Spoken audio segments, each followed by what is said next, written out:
In this lesson, we will see together the prepositions, but more precisely, we will see hors de.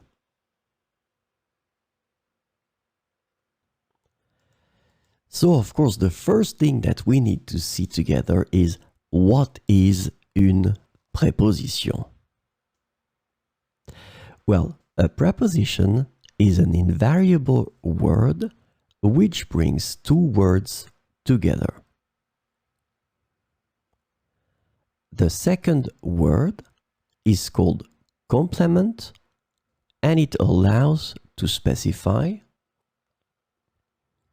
the time, the cause, the place, the state, the manner, the purpose, or the matter.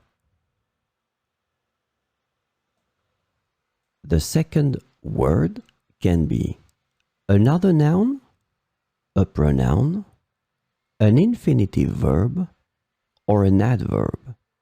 And last but not least, remember that this complement can also be a sentence.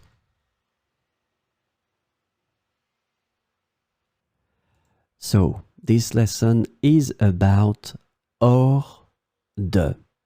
And the preposition hors de can be translated as out of, beyond, or outside of, in English, depending on the context. And we will see 4 examples with hors de. Il est hors de question que tu sortes ce soir. Il est hors de question que tu sortes ce soir. Je suis hors de moi après cette nouvelle.